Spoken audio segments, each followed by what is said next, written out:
Hello friend, आज मी बघा गिट्सचं हे गुलाबजामुनचं पाकिट आणलं आहे आणि हे गिट्सपासून आज मी गुलाबजामुन आत्ता बनवणार आहे। त्याच्यासाठी मी आता हे गिट्सचं पॅकेट घेतलं आहे। आता मी पीठ मस्तपैकी मळून घेणार आहे। इकडे बघा मी तेल तापायला ठेवलं आहे, तेलही आपलं चांगलं तापतं आहे। इकडे पाक होण्यासाठी मी एक मोठा कटोरा साखर आणि तेवढंच एक मोठा कटोरा पाणी असं पाक होण्यासाठी कढईमध्ये ठेवलंय।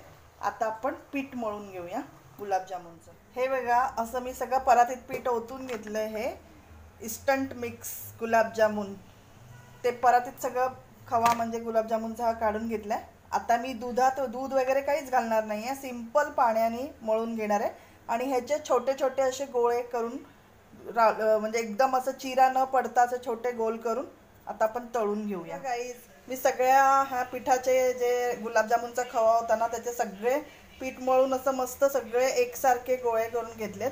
बघा कुठेही त्याला चीर नाही आहे, सगळे सेम आकाराचे मी करून घेतलेत, जराही चीर न पाडता। आता आपण ह्यांना लगेच तेलही आपलं मस्तपैकी तापलेलं आहे, आता आपण मस्त तळून घेऊया। हे बघा मी 10-12 आहे ना एकत्रच सोडलेत आणि मस्तपैकी कलर आलेला आहे त्याला ब्राऊन। आपली कढई मोठी असल्यामुळे ना मी एकत्रच 10-12 टाकले आणि त्यांना एकदम मंद गॅसवरच एकदम मी त्यांना हळूहळू असे चांगले खालून वरून असे छानपैकी असं आपण गोल्डन रंग येईपर्यंत त्यांना खालीवर करतच राहायचंय। हे बघू शकता तुम्ही किती छान असा गोल्डन रंग आलाय, कुठेही चीर नाही काही नाही, एकदम सगळे गुलाबजामुन एकसारखेच एकाच आकाराचे आहेत आणि कलरही त्यांना खूप छान आलेला आहे। हे बघा किती मस्त हलवाईसारखा ब्राऊन कलर आलाय। अजून 2-3 मिनटं त्यांना चांगलं आपल्याला परतून घ्यायचं आहे, कारण जरी ते वरून ब्राऊन दिसले तरी कधी कधी ते आतमध्ये थोडे कच्चे असतात, त्यामुळे अजून 2 मिनटं त्यांना चांगलं खालीवर परतून घ्यायचं आहे आणि मग आपल्याला हे काढून पाकामध्ये टाकायचे।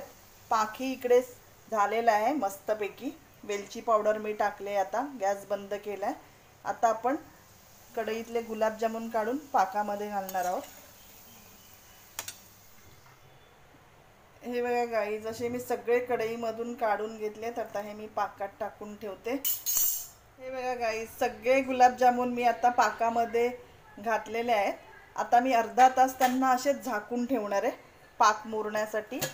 आता अर्धा तास असंच राहू द्यायचं आहे आपल्याला। हे बघा गाईज अशा प्रकारे छानपैकी आपले गुलाबजामुन पाकात मुरलेले आहेत आणि छान एकदम मस्त एकदम हलवाई स्टाईल झालेले आहेत। तुम्ही बघू शकता सगळे एका आकाराचे छान ब्राऊन कलरचे मस्तपैकी घरच्या घरी सुंदर असे गुलाबजामुन झालेले आहेत। कोणाकोणाला गुलाबजामुन खायला आवडतात या खायला। Thanks for watching.